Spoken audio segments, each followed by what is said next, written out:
السلام عليكم والصلاة والسلام على رسول الله.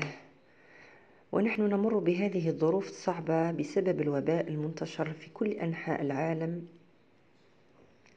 ما لدي إلا أن أقول اللهم إن هذا الوباء قد غدا من حولنا وأمره بين يديك، فحل بيننا وبينه بلطفك وسترك وعفوك ورحمتك، واحمي بلادنا وأمة محمد من شره وبلائه.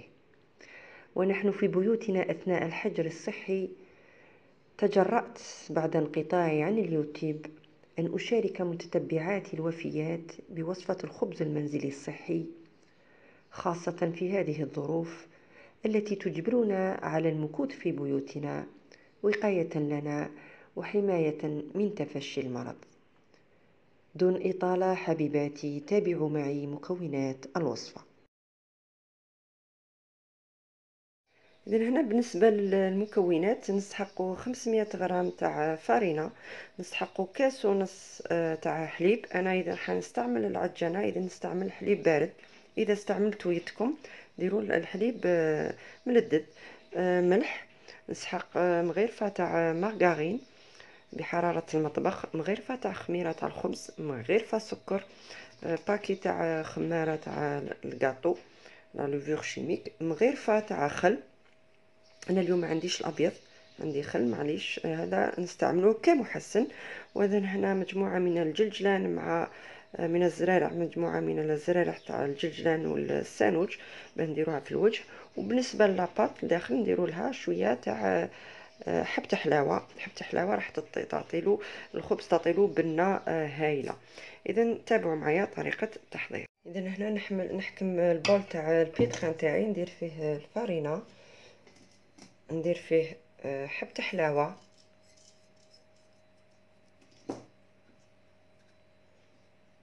خميرة الخبز، السكر، غرفة تاع السكر، ندير فيه الخميرة الكيميائية، ونحط كاس الاول، ندير ربع تاع الكاس تاع نصف الزاوج تاع الكاس الزاوج، وما ننساش المغرفة تاع الخل. نخلط ومن بعد باش ندير الملح.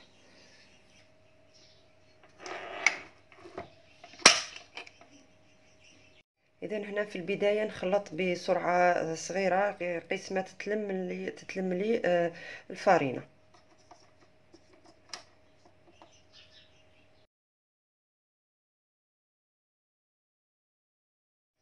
اذا هنا راكم تشوفوا بلي بدات تتلم بصح مازالت يابسه. اذا راح نزيد لها هذاك اللي بقى لي شويه من الحليب، نتوما عينكم ميزانكم. اذا لهنا هذا هو اللي بقى لي تاع الحليب، والملح راني درك ونديرو هنا باش ما يبقى ليش حبيبات. نحلوه مليح في الحليب، ونضيف هذه الكميه هذه ونخليها الزيت تتلم.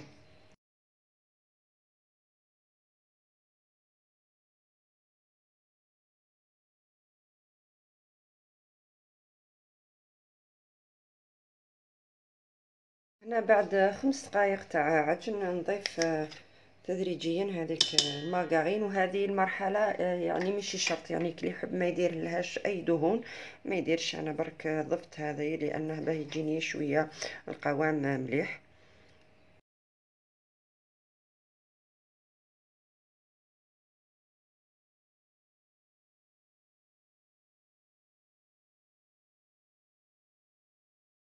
اذا هنا بعد ما تعجنت مده 10 دقائق، نتوما تقدروا ديروها بيديكم برك، يعني ماشي شرط العجان. انا اليوم استعملت العجان، انا صبحتي راهم مبليسين. فوالا نشوفوا نوري لكم قوام. هذا هو القوام، شوفوا هكذا تلاصق شويه، شوفوا هكذا تلاصق بصح ماشي فريمون، يعني شوفوا كديروا هكذا بصح كي تطلقوها تنحى من يديكم، ماشي لاكول. اذا هاي العجينه نتاعي نحطها في ريسيبيون. شوفوا لهنا القوام تاعها، شوفوا ها هاي معجونه مليح. اذا نغطيها بالسيلوفان ونخليها تخمر على حساب 40 او ساعه على حساب الجو. اذا كان الجو بارد خلوها حتى تشوفوها كامل طلعت مليح.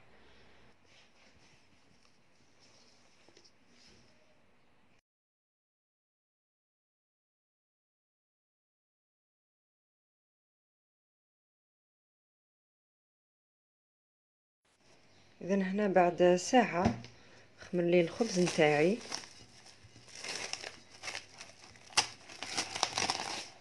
شوفوا لهنا نحيلو الخمور، ولهنا خمر راه خفيف على باط راهي هايله. شوفوا هكذا. اذا هنا باش نقطعو نستعين بشويه فارينه.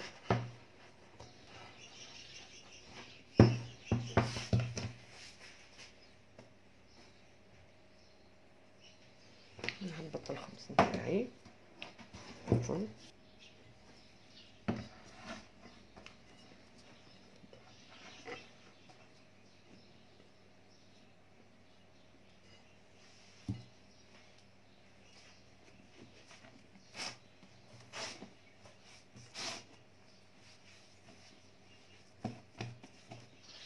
اذا هنا نقسمها، نسيي نقسمها. انا لهنا اليوم باغيه ندير خبيزات صغار ماشي كبار بزاف. يحب يدير دي باغيت كبار يقدر. اذا نقطعهم ونرجع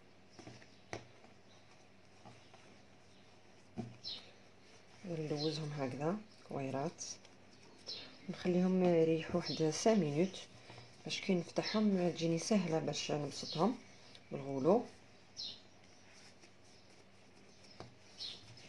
هكذا.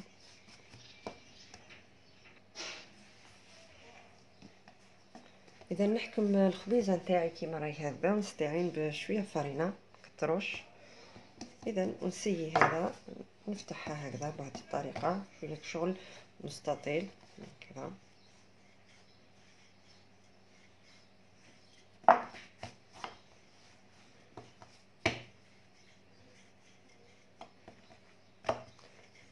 هنا خلوها برك عشوائيا هكذا كيما راكم تشوفوا هكذا، ونبداو نحكمو هكذا ونبداو نطويو هكذا. هنا وهنا هذه الفتحه اللي منا نسيي نقرصها هكذا باش نغلقها هكذا كيما راكم تشوفوا هكذا. السقم ثاني كملنا نغلق مليح شغل حربوش هكذا، ونبدا نضغط. هنا اذا حبيتو الخبز ما يجيكمش خشين بزاف ترقوها بزاف، يعني تزيدوا في هكذا تحلوها مليح، ولا حبيتوها من هذو كيما لي بان فرونسي خشين بزاف ديروها تخلوها كيما هكا. انا نزيد نشوف نرققها هكذا هكذا. وشوفوا راه اون ميم طون هذيك الفتحه راهي تسوده بيان. وهنا سيو تضغطوا يعني يكون هنا شويه عريض وهنايا رقيق هكذا. فوالا هكذا.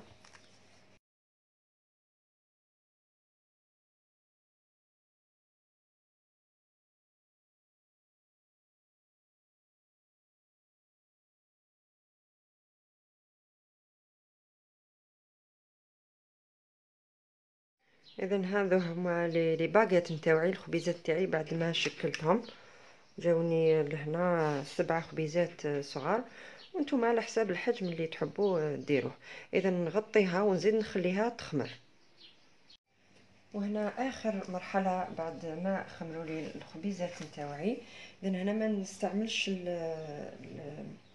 نقولوا حنا البيض، ندهنهم بشويه تاع الماء هكذا. اولا قبل هذا نسي ندير لهم اللي عنده لا مجيلات ولا موس ماضي يدير له خطوط كيما هذا يقطع هكذا هكذا. يا لا مجيلات خير لانها ماضيه بالموس برك هكذا.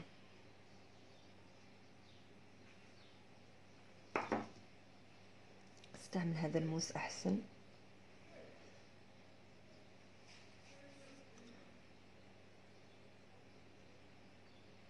باش يجي الشكل يشبه الخبز باغيت.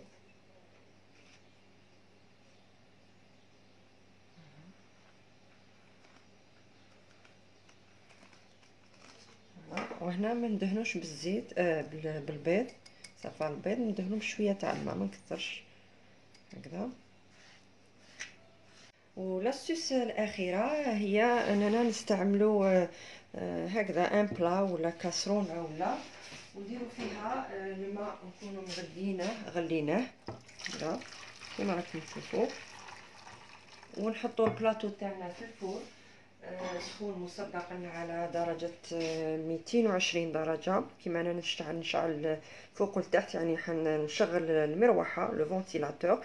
اللي ما عندوش المروحة يشعل لتحت والفوق، اللي ما عندوش ان ميم طون لي دو يشعلوا له، يطيب الخبز من تحت ومن بعد يعاود يشعلو من الفوق. اذا ندير في الدوزيام ايطاج هذه الخبز يطيب، وهذه من تحت يعني هي راح يطيب هذا البخار تاع الماء هذا راح يخرج لنا، راح تشوفوا النتيجه من بعد.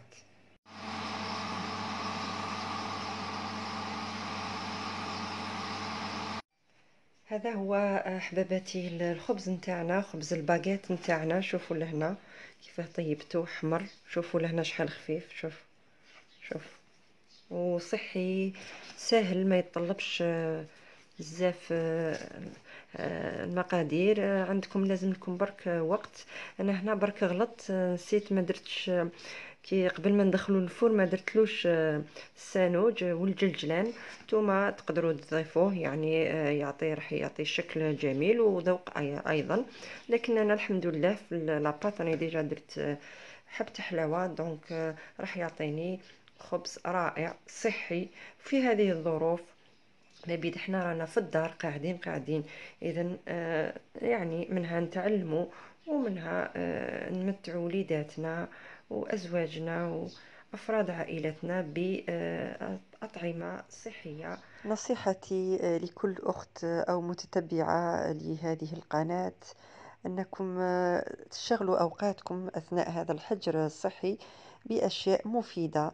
يعني ما تبقاوش تتبعوا بزاف لي ميديا والفيسبوك والأخبار والشائعات إلى آخره، وراح نزيدوا الاسترس على أرواحكم. إذا اغتنموا الفرصة في قراءة والمطالعة، تلاوة القرآن، حفظ القرآن، لما لا بالنسبة للأطفال. ديروا أشغال يدوية، شاركوا أولادكم في بعض الأشغال، تنظيف، تعقيم، يعني أشياء مفيدة على الأقل. إن شاء الله ربي يرفع علينا هذا البلاء. وفي آخر هذه الفيديو سوف ترون بعض الإنجازات اللي درناها مع بنتي. فرجة ممتعة. استودعكم الله، والسلام عليكم ورحمة الله تعالى وبركاته.